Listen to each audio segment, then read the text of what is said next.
4 நிலைகளை பார்த்தோம். கனவு, நனவு, ஆழ்ந்த தூக்கம், துரிய நிலை, 4வது நிலை. இந்த 4வது நிலைக்குள்ள போறதுதான் தியானத்தினுடைய பர்பஸ், தியானத்தினுடைய லட்சியம்னு பார்த்தோம். மனம் கடந்து போறதுதான் அந்த 4வது நிலைக்குள்ள போறது. எப்படி அந்த 4வது நிலைக்குள் செல்வது?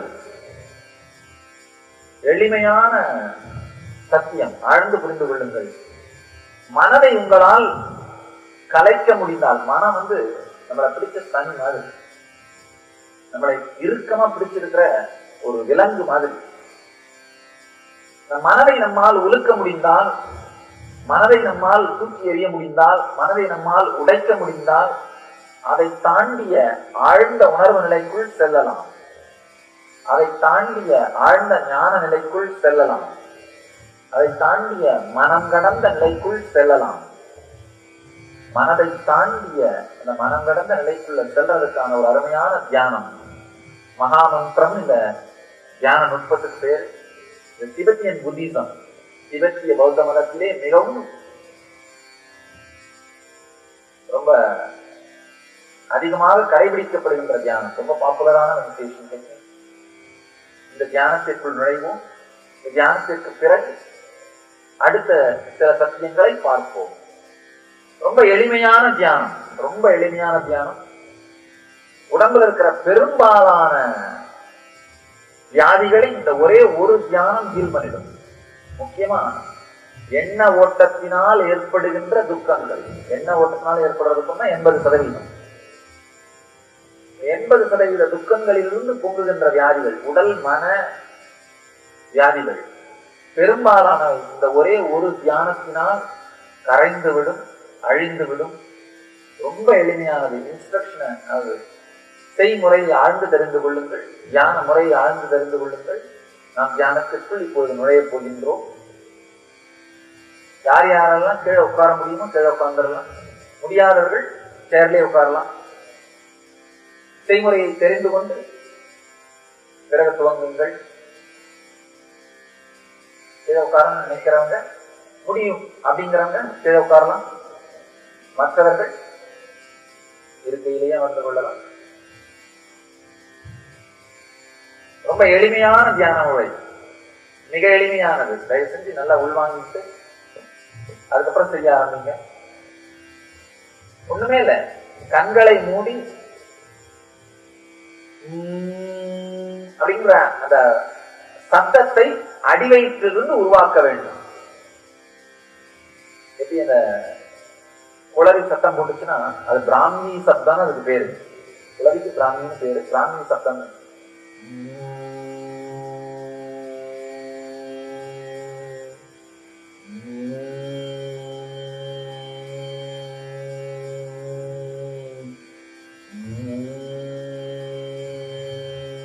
அடிவயிற்றிலிருந்து இந்த அப்படிங்கிற ஓங்கார மந்திரத்தை உச்சரித்தல்.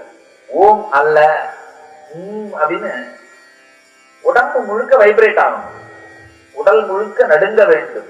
அந்த அளவுக்கு ஆழமாக, எவ்வளவு ஆழமா முடியுமோ அவ்வளவு ஆழமா, எவ்வளவு நீளமாக முடியுமோ அவ்வளவு நீளமா, எவ்வளவு சப்தமா முடியுமோ அவ்வளவு சப்தமாக இந்த மந்திரத்தை உச்சரியுங்கள். 21 நிமிடம் இந்த மந்திரத்தை ஆழ்ந்து உச்சரியுங்கள். உதடுகளை மூடியவாறு அடி வயிற்றிலிருந்து இந்த சத்தம் எழும்ப வேண்டும். நல்லா ஆழமா புரிஞ்சுங்க, ரிலாக்ஸ்டா பண்ணுங்க. உங்களுடைய உடல் தளர்வாக இருக்கட்டும். முதுகு, கழுத்து, தலை 3ம் நேர்கோட்டில் இருக்குமாறு நிமிர்ந்து அமருங்கள். கழுத்து, தலை, முதுகு 3ம் நேர்கோட்டில் இருக்குமாறு நிமிர்ந்து அமருங்கள். உடல் தளர்வான நிலையில் இருக்கட்டும். அடி வயிற்றிலிருந்து மிக ஆழமாக மகா மந்திரத்தை அப்படிங்கிற அந்த பிராமி சப்தத்தை எழுப்புங்கள். ஒருவேளை கொட்டாவி வரலாம், இருமல் வரலாம், தும்மல் வரலாம். எதை பற்றியும் கவலைப்படாமல் உங்களுக்குள்ள இருக்கிற அந்த பஞ்ச பிராணன், 5 பிராணனும் கிளீன் ஆகிற மாதிரி, நம்மளுக்குள்ள பிராண, அபான, வியான, உதான, சமான 5 வாயு ஓட்டங்கள் இருக்கு. 5 வாயு ஓட்டங்களுமே இதனால ஹீல் ஆயிடும். 5 வாயு ஓட்டங்களும் இதனால் பேலன்ஸ் ஆயிடும், சமப்படுத்தப்பட்டு விடும்.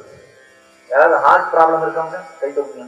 ஹார்ட் ப்ராப்ளம் இருக்கவங்க மட்டும் நீங்க மட்டும் ரொம்ப பொறுமையா செய்யுங்க. வேகமா செய்ய வேண்டாம், மிக பொறுமையாக செய்யுங்கள். ஹார்ட் ப்ராப்ளம் இருக்கவங்க மட்டும், ஹார்ட் ப்ராப்ளம் இருக்கவங்க இப்ப சில நாட்களுக்கு முன்னாடி லங்ஸ் ப்ராப்ளம் இருக்குன்னு செய்யலாம், பரவாயில்ல, அதுல ஒன்றும் ப்ராப்ளம் இல்லை. ஹார்ட் ப்ராப்ளம் இருக்கவங்க மட்டும், இப்ப ரீசெண்டா ஏதாவது சர்ஜரி ஆனாங்க, அவங்க மட்டும் பொறுமையாக செய்யுங்கள், மிக பொறுமையாக செய்யுங்கள். லங்ஸ் ப்ராப்ளம் உங்களால முடிஞ்ச வரைக்கும் செய்யலாம், ஒன்றும் ப்ராப்ளம் இருக்காது. மிக ஆழமாக குறைந்தபட்சம் 21 நிமிடம். நீங்க எப்போ முடிக்கலாம்னு நான் சொல்றேன், உங்களை கைட் பண்றேன். நீங்க செய்ய வேண்டியது அடுத்த இன்ஸ்ட்ரக்ஷன் வர வரைக்கும் ரொம்ப ஆழமாக உச்சரித்து ஒரு 2 நிமிஷத்துக்கு அப்புறம் என்ன, இயற்கையாவே நம்முடைய மனித சுபாவம் தளர்ந்துருவோம். பரவாயில்ல போதும் அப்படின்னு விட்டுருவோம். விடாதீர்கள். செய்தால் மட்டும்தான் நீங்க இதை அனுபவிக்க முடியும். நல்லா புரிஞ்சுருங்க. இது வெறுமனே ஒரு சொற்பொழிவு இல்லை. சொற்பொழிவுனா நான் மட்டும் பேசலாம், உட்காந்து கேட்டலாம் போதும். ஆனா இது தியான சத்சங்கம். அனுபவபூர்வமாக நீங்கள் உணர்கின்ற இடம், உணரப்போகின்ற இடம். இங்கிருந்து நீங்க அனுபவத்தை வெளியில எடுத்து போனாதான் இங்க நீங்க வந்ததுக்கு பலன். இல்லைன்னா வெறுமனே வெளியில போனீங்கன்னா என்ன அதிகபட்சமா சொல்லுங்க, நான் ரொம்ப நல்லா பேசினாரு அப்படின்னு சொல்லுவீங்க. ஆனா அதனால உங்களுக்கு பலன் இல்லை. எனக்கு வேணா பலன் இருக்கலாம், உங்களுக்கு பலன் இல்லை. நான் அருமையா பேசுறேன் நீங்க வெளியில போய் சொல்றதுனால எனக்கு வேணா பலன் இருக்கலாம், ஏதாவது உங்களுக்கு பலன் இருக்காது. தியானம் பண்ணீங்கன்னா மட்டும்தான் உங்களுக்கு பலன். அதனால ஆழ்ந்த உற்சாகத்தோடும் உத்வேகத்தோடும் இந்த தியான முறைக்குள் நுழையுங்கள். இந்த டெக்னிக்குள்ள நுழையுங்கள். நிமிர்ந்து அமருங்கள். கண்களை மூடலாம். தலை, கழுத்து, முதுகு 3 நேர்கோட்டில் இருக்குமாறு அமருங்கள். ஆழ்ந்து மகா மந்திரத்தை உச்சரியுங்கள்.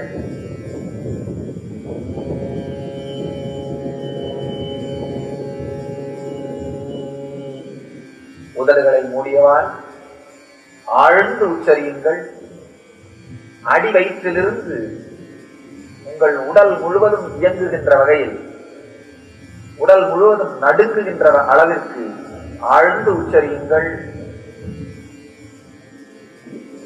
உங்கள் உடலில் இந்த வைப்ரேஷன்ஸ் நீங்க கிரியேட் பண்ற வேகத்துல உங்கள் உடலே நடுங்க வேண்டும்.